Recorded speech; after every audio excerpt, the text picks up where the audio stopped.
Hey, what's up everyone, Ole here. So this video is definitely directed at beginners. You know, if you're someone who doesn't have much experience with putting stuff up on the wall, I definitely think you'll be able to do it if you watch this video. The toughest thing I've done before this is put up a loo roll holder. So if I can put a loo roll holder up and also put a TV on the wall with a media unit, I think anyone can. So yeah, don't worry if you're not that experienced. I definitely think you can do it if you watch this video.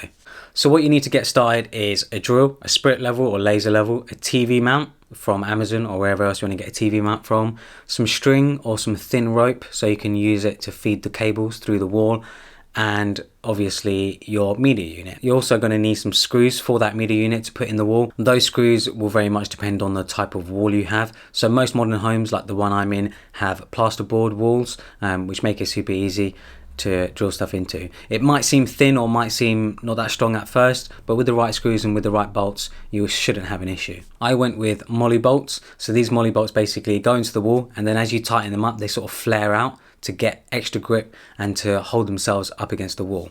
So they make it super strong pretty much. I decided to mount the media unit first. So this IKEA media unit, the best unit that I bought, very cheap, like £60, something like that, without the doors. You know, it has some nice cable management at the rear and has a hole in the top to feed cables through as well. You can use a laser level to align the holes for the media unit, or you can actually measure from the bottom, which is what I did. So if you measure up say 50 centimeters from the bottom for each hole, you'll basically get them level, so they'll be at the same height. IKEA do provide a booklet with this media unit showing the distances for each hole, for each screw, which is brilliant. You know, it makes it super easy to work out how far apart each hole needs to be. This is very easy to do, but preferably you'll probably have two of you, probably have a friend helping you out, which is what I did. I had my friend Charlie help me out. You know, we worked out the holes and then obviously putting the media unit on the wall itself. Thankfully, the brackets that IKEA provide for this media unit have quite a bit of leeway. So, you know, if you don't get the holes exactly aligned, doesn't matter too much. You can basically move the media unit up or down a little bit to get it absolutely perfect. You know, you can put a spirit level on top of the media unit to make sure it's exactly level. Next, I put the TV mount up, and I basically used exactly the same methods to put the media unit up.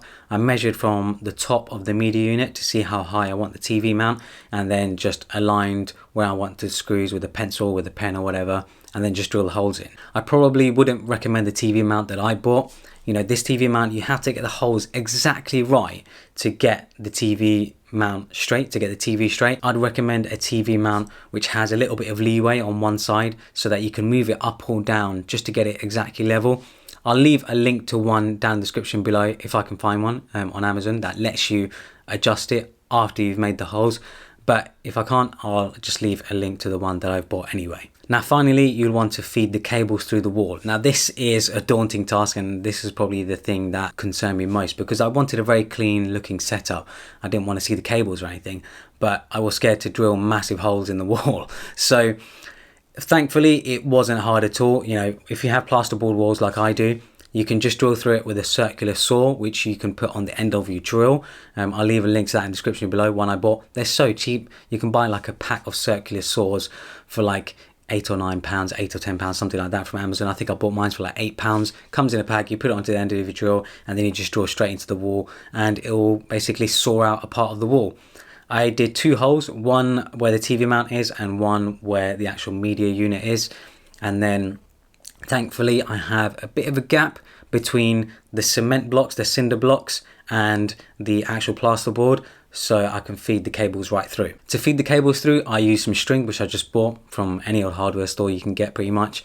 You know, and I basically put the string through the top hole, let it go down to the bottom hole, grabbed it, made a loop, and then tied the HDMI cables, the power cables, whatever else, to that string, and then basically just fed it through, which makes it super easy to feed cables through your wall, and just do it as many times as you like for however many cables you have. And then there you have it. It's basically as simple as that.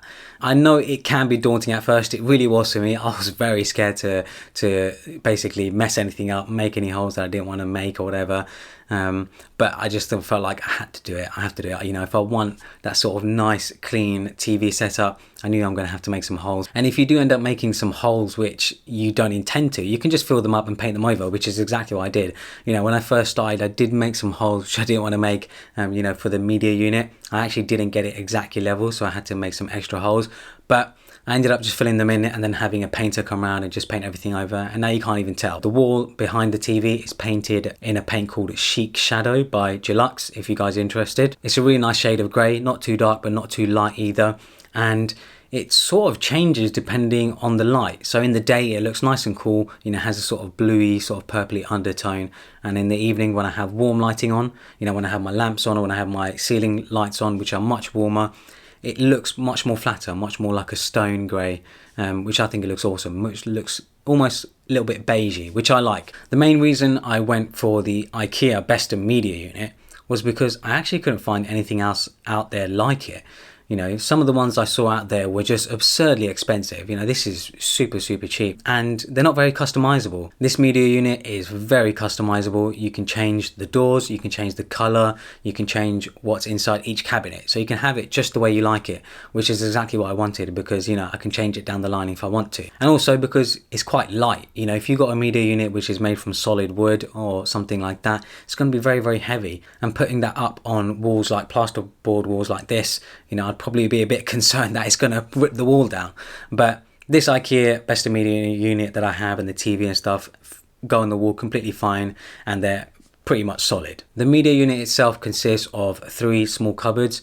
The middle one is just a normal cupboard with a shelf in it. Same with the right one, it's just a shelf in it. You know, I just put things away.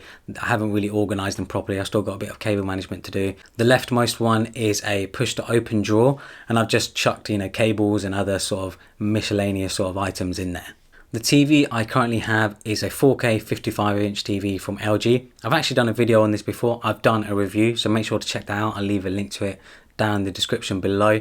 I have looked at some other ones, such as the Samsung Frame and some OLED TVs, you know, super thin OLED TVs. However, this TV works for me for now anyway, you know, and I only watch TV a few hours of the week. I didn't really see it worth me investing, you know, 2-3 grand on a very expensive, very thin TV. I will do later down the line, but right now this works and there's no point just upgrading for the sake of it. This is 4K, it works fantastically, and it does the job. So yeah, I'm super happy with how everything turned out. I wanted a clean / minimal sort of look with it. I don't want it to be too minimal though, because there is quite a bit of space above the TV. I might put something up there, and I might put some decorations on the media unit itself. But, you know, if you have no DIY experience like myself, and I've done what I've done, I think anyone can do it. So yeah, just give it a try. You know, if you mess up and you make some holes or whatever, you can easily fill them in, no problem, and then just paint over it. But yeah, happy with how everything turned out. Hopefully you guys enjoyed this video. Follow me on Instagram and Twitter, and subscribe for more.